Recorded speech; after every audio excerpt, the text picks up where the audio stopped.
Je m'appelle Arthur, je suis éditeur de site depuis 2013. Dans cette vidéo, je vais te montrer pourquoi le nouveau phénomène lié aux intelligences artificielles nommé AutoGPT ou plus largement les AGI ou AGI avec la prononciation anglaise vont révolutionner nos vies.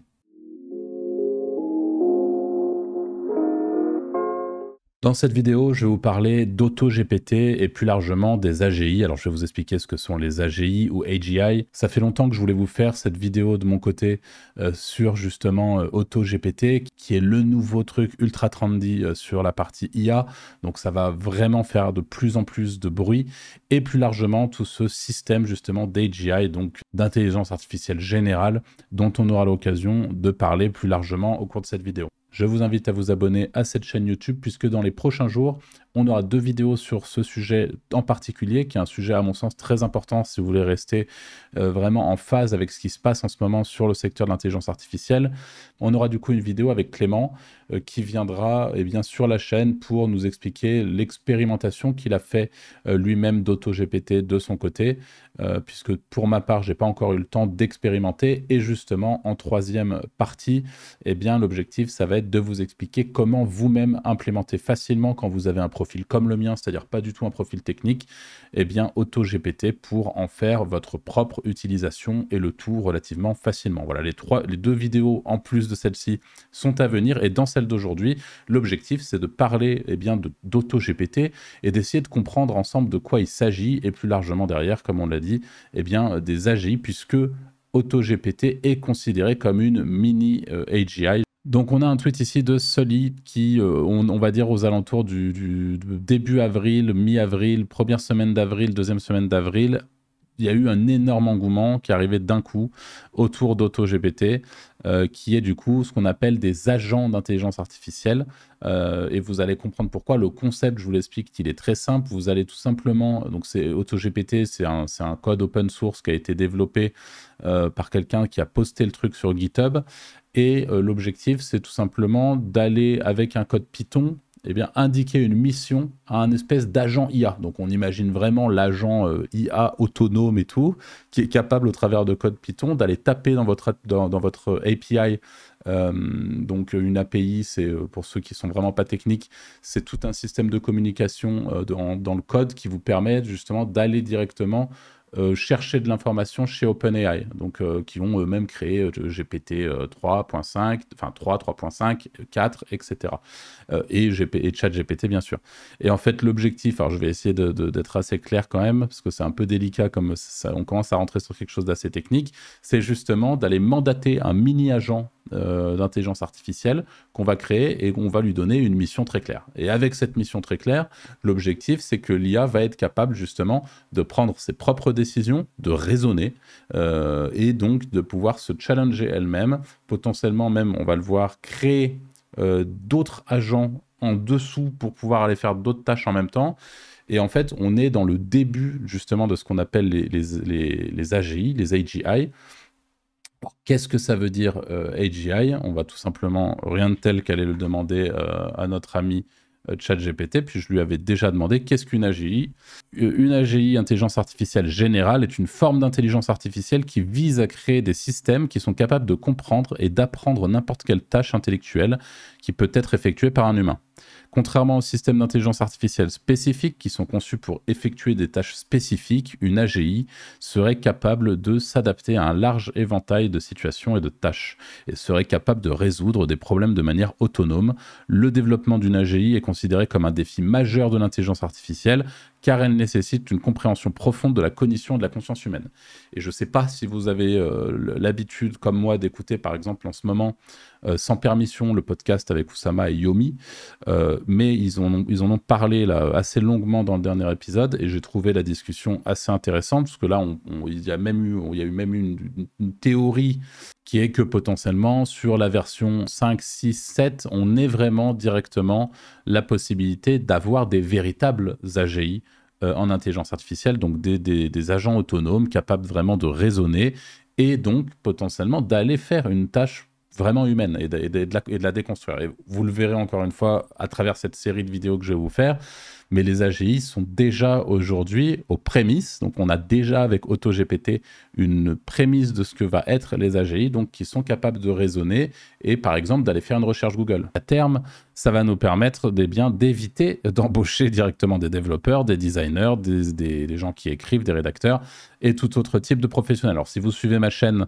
et que vous êtes vous-même concerné par des problématiques web, je vous invite déjà dans un premier temps à aller télécharger l'e-book sur lequel je reviens sur 1 an de recherche et développement avec le contenu IA dans le cadre de SEO notamment, qui se trouve en accès libre dans la description. Mais là, en gros, il est en train de dire que par exemple, on va pouvoir demain mandater tout simplement un agent IA via AutoGPT ou n'importe quel autre système d'AGI et lui dire va me développer tel truc, j'ai besoin de ça, et que le truc va aller raisonner tout seul. C'est déjà encore une fois ce qu'il est plus ou moins capable de faire aujourd'hui, mais la réalité c'est qu'aujourd'hui c'est encore loin d'être parfait.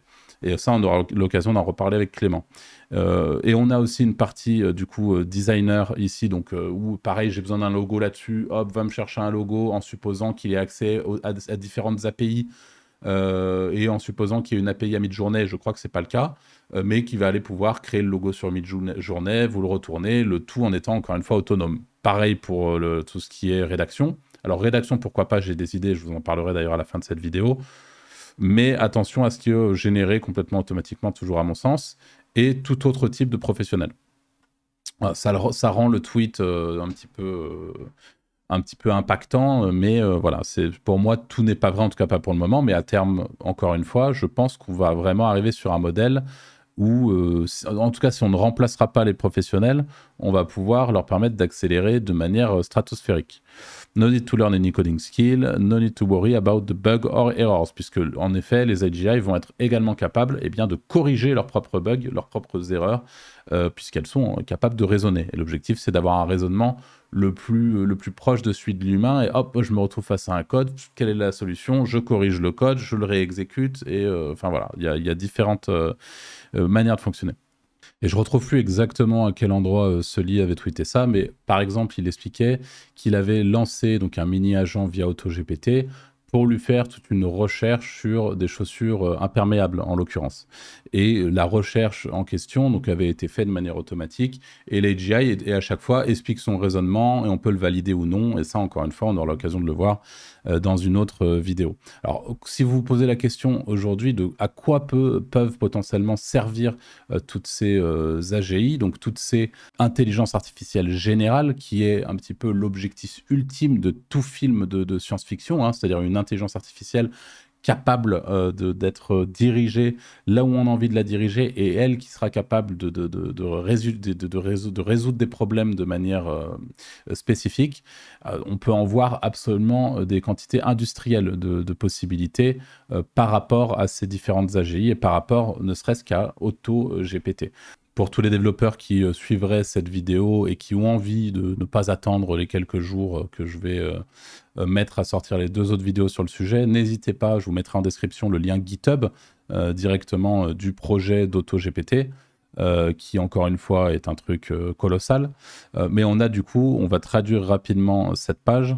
Donc AutoGPT est une application open source, expérimentale, présentant les capacités du modèle de langage GPT-4 ou GPT 3.5, c'est parce qu'il va falloir, dans tous les cas, vous le verrez lors de la prochaine vidéo encore une fois, mais plugger votre clé API avec cet outil. Et du coup, par conséquent, il faut que vous ayez accès à l'API GPT-4, ce qui n'est absolument pas le cas de tout le monde. Donc si ce n'est pas le cas et que vous n'avez pas cet accès-là, vous pouvez très bien passer par l'API de GPT 3.5. Ce programme piloté par GPT-4 ou GPT 3.5 enchaîne les pensées LLM pour atteindre de manière autonome tout objectif que vous vous fixez.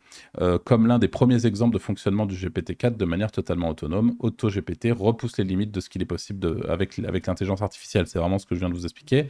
Que sont les pensées LLM? On va voir, les pensées LLM, Large Language Model, font référence aux résultats générés par des modèles de langage de grande taille tels que GPT-3 et ses prédécesseurs. Ces modèles sont entraînés sur de vastes ensembles de données textuelles pour apprendre à prédire le mot suivant dans une séquence de textes donnés. Les modèles de LLM peuvent également être utilisés pour générer du texte de manière autonome en complétant des phrases incomplètes et répondant à des questions. Donc il enchaîne les pensées LLM. Donc en fait, justement, c'est fameuse pensée, c'est ce que je vous disais, il est capable de raisonner et de se dire, voilà, ma mission c'est ça, mon raisonnement c'est celui-là, et il va décider des actions en fonction de ses raisonnements, et en fonction de ce à quoi il se confronte, à une erreur, etc., il est capable en temps réel d'analyser la donnée et de continuer à construire autour de la donnée analysée et à proposer encore une fois des solutions. C'est ni plus ni moins que des prompts qui se superposent et qui avancent de manière autonome. Donc voilà ce que c'est que ce système d'auto-GPT. Et encore une fois, c'est plugué à une API OpenAI, donc tout ça, pour le coup, ça a un coût, puisque ça va directement, l'API va aller chercher dans ce dont elle a besoin pour faire tourner le robot, donc AutoGPT, et ça va directement aller vous débiter sur votre compte OpenAI. Et ça va dépendre évidemment de ce que vous souhaitez faire, mais en fonction, si jamais vous avez une grosse utilisation, ça peut aussi rapidement chiffrer. C'est important de le savoir. Ici, on a une petite démo du coup sur cette page, et vous avez ici les environnements. Donc juste pour les exigences, donc ce qu'il va falloir avoir, c'est Python 3.10 ou ultérieur, Docker, VS Code plus Dev Container, une clé API OpenAI comme je vous l'ai dit, backend de mémoire, donc il faudra soit Pinecode, Milvus, Redis ou Aviate. Alors je vous rassure, pour ceux qui ne comprennent rien, moi non plus. Et clé Even Labs, si vous voulez que votre intelligence artificielle parle. Et là aussi, je pense que je vous ferai une vidéo là-dessus pour qu'on en parle un peu plus en profondeur, de manière un petit peu plus spécifique. Je vous mettrai tout ça en description, et je vais simplement finir cette vidéo donc, de mise en bouche des AGI en vous disant que pour le coup, moi, si demain je devais faire ce type d'AGI, on essaiera d'ailleurs de la faire ensemble, voir un petit peu comment est-ce que c'est possible de faire aujourd'hui. Moi qui suis référenceur, ce qui m'intéresse dans mon cas, c'est d'aller analyser ce qu'on appelle une SERP, donc un résultat de recherche sur un mot-clé donné, et de lui dire analyse justement la SERP sur tel mot-clé, va me chercher le top 10 de cette SERP, exporte-moi le plan de chacun des sites de ce top 10, exporte-moi le contenu de chacun des sites de ce top 10, et à partir du top 10 que tu auras exporté, recrée-moi une structure d'article au minimum, et voire même, pourquoi pas essayons, recrée-moi un article, une page qui a vocation à se positionner en fonction de ce que tu as déjà vu. Voilà ce que permettrait éventuellement de faire une AGI. Aujourd'hui, on peut tout à fait, à travers des méthodes d'automatisation, notamment via Make ou du no-code, même pour ceux qui ne sont pas techniques, mettre en place ce type de raisonnement et pouvoir justement structurer. Mais là, l'avantage d'une AGI, encore une fois, l'avantage d'AutoGPT, c'est qu'en tout cas sur le papier, il va pouvoir se confronter à certaines erreurs, à certains problèmes, et proposer des solutions pour y répondre de manière naturelle. J'espère que cette vidéo vous aura intéressé. N'hésitez pas à me le dire si c'est le cas. N'hésitez pas encore une fois à vous abonner si ce n'est pas encore fait. Et je vous dis à très vite pour la prochaine vidéo sur le sujet.